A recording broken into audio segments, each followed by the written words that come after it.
Hey everyone out there, Jake's Out on Fabrication. Hope you're enjoying the brittle, cold shit weather we're dealing with. But I thought I'd take a minute. Unexpectedly, kind of started back on the drag mower. Thought I would pick up a camera and record what I got going here. I know what you're thinking here. Jake, wasn't that thing just running and ripping through the yard on a wheelie? And it looks like I totaled it again. No, I found room for improvement, and it kind of sucks, but to re-gear this thing the way I wanted, nothing wanted to come apart on this old axle. I ended up tearing this thing down to pretty much the chassis, so she's in shambles right now. We'll get it back together. And little things like I keep finding room for safety improvement. So when I see something that's going to be safer, I don't care if I got to take the whole thing apart, every nut and bolt, I'll redo it. Re-gearing the chain case, which I don't know if anybody followed. I ran pretty much the whole complete driveline out of a Polaris snowmobile. And I'll show here in a minute kind of why I went through the complications of that. Because a lot of people will say, what was wrong with just driving off of the secondary? Which is how I've always done any snowmobile swapped project. One thing is I wanted this thing slammed to the ground. We'd see where the jack shaft's at. I would have a chain, I'd have to build a box, I'd have a chain coming through close to my leg. And I do got it all ripped down right now. I'm gonna get the seat back in it here in a minute. I got the cage all tacked up. Put some paint on it just so it wouldn't rust. But I don't know if anybody remembers, I had a video probably a year ago that I thought, hey, how cool would it be to run 2 triple snowmobile engines, because I had them, in a ridiculous possibility of building a 4-wheel drive lawnmower. Well, it's kind of tough to do. Well, here's something I was going to show. So I run that, which obviously is like a transfer case, and it takes me down pretty low underneath the lawnmower. To crawl under here. Oh, get light. To where I got the sprocket and chain underneath, which is awesome for making it to the rear axle. But one thing I've been looking at is, if you check it out, all I gotta do is run another sprocket next to that one, and I can take another chain just like I did here, right to the front. I don't know if it'll be this mower or another one. I'll probably do one with a little bit tougher chassis.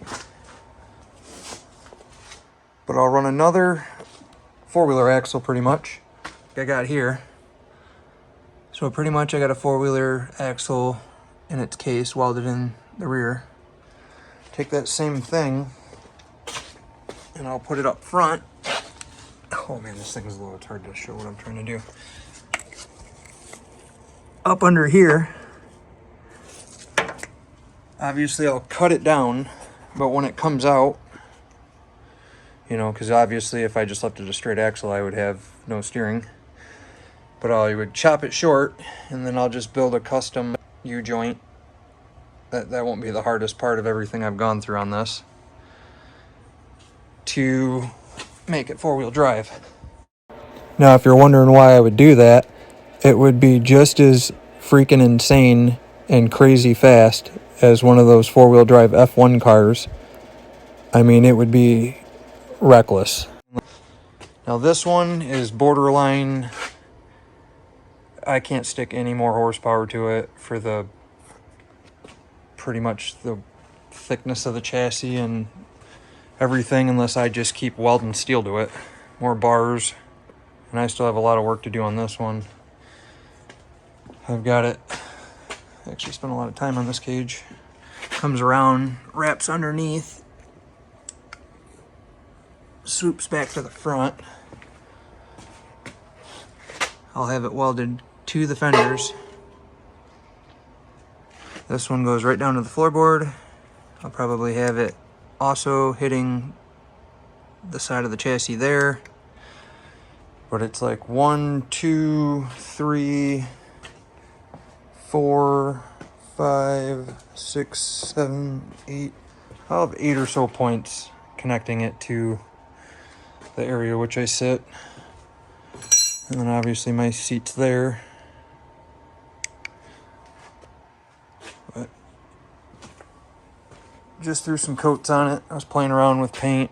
This is a bronze, it's supposed to look like bronze oiled rubberized coating. I don't know, it's kind of cool. Over the flat black I paint everything. So that's flat black. That's that bronze. I'm getting it at all. A couple other things we got going. Tune up. I'm actually hooking the lights up. I'm gonna do some red covers on the headlights. Got one more sock I gotta find. But just trying to bulletproof the thing at this point. Man, I think that cage came out good. What's funny to me is a lot of people, you know, they'll build street cars and race cars or whatnot. And it's like, on YouTube it seems like especially, you know, that's a pro mod, that's a pro mod. No, it's not, it's a street car. I think it's kind of cool because this is pretty much a pro mod of the tractor. It turned out very well. Originally started out, I think it was a 99 or like a 2001 or 2 Craftsman LT 550. I mean, it's your homeowner special 18 to 21 horse twin Briggs and Stratton, light duty, get a few years out of it, you know, and they're about beat. Some people actually ask me how I built it. I tore everything off of it, pretty much down to the frame. Didn't do too much to the chassis. Ran a piece of angle iron down both sides on the bottom of it. Chopped down the rear, took the rear axle, transmission assembly out of it. Pretty much straight axle four-wheeler.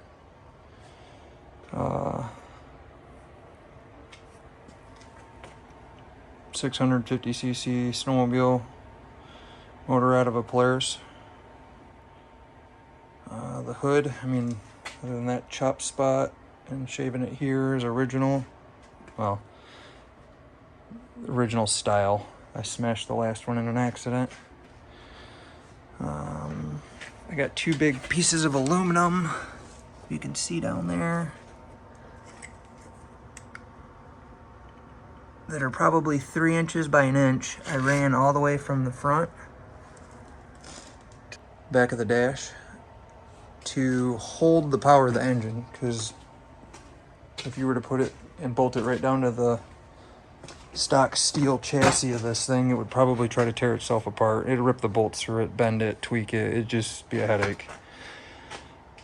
So that gives me most of the reinforcement. And I mean, it did do a 50-some mile an hour rollover, and I couldn't believe the mounts or nothing moved. Probably have a few $100s into this. Probably have more time in welding, wiring, gas, and electric running, you know, power than I have into this project. So weed whip gas tank for an oil tank. I need a better set of throttle cables for it. I did convert it from fuel injected to carburetors for now, and I actually have the opportunity and all the parts now to put it back on fuel injection, and I'm convinced it won't run as good, because this thing, it's scary fast. Here's the cage without the seat in it. Gas tank is off of a Coleman generator. You know, I didn't need anything huge. It could have been smaller, but everything I had was poorly shaped. Brand new lawnmower tires that I just put a bunch of studs in, so they're only good for pretty much the winter or tearing up your yard. The wheelie bars here, I have it off for a moment.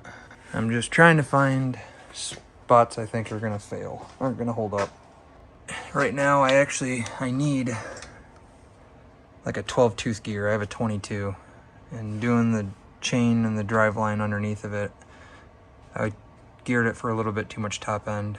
So I'll re-gear it here. I could probably do a few more teeth down, but I went from a 5 turns on the secondary, which here's how I'm just gonna call it gearing because I don't want anybody to confuse it. But this used to make about 5 revolutions to 1 tire turn.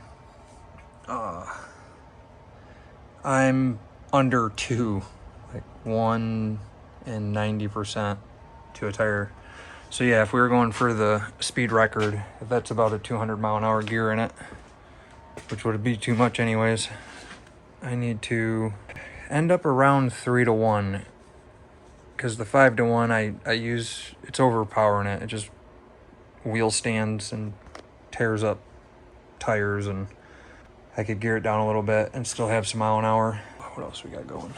Oh, the gas and the throttle pedal, or the brake and the gas, were kind of like a car. You know, I had the brake over here on your left and the gas on your right. I just feel like when you're going really fast and you're bouncing around and you're doing something, it's too easy for your foot to want to jab the gas or even the brake. It's actually the reason I think I crashed it, is you couldn't feel it like your hand, you know, or throttle or squeezing a brake. So I did move the throttle and the brake controls up to the steering wheel, which aren't perfect, but they'll work. I got a hell of a brake, you know. If the gas is hard to hit, who cares?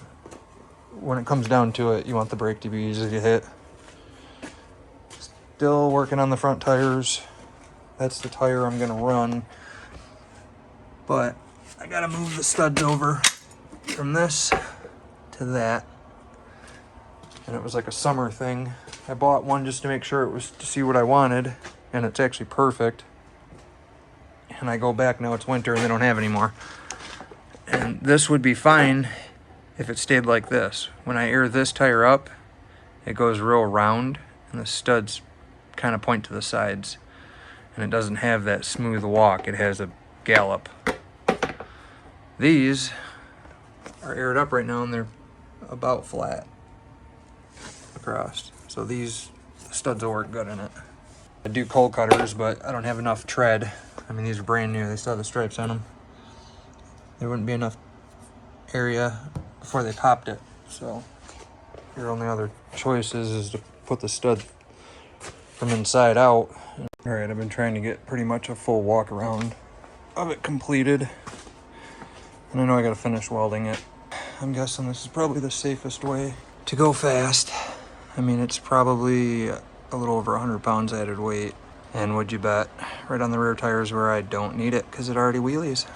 I guess that's the decent enough looking. I just didn't want to ruin the aesthetics of the mower. Still looks like a mower. But we're good. Put my 5-point harness in there and pretty much wait for ice to freeze.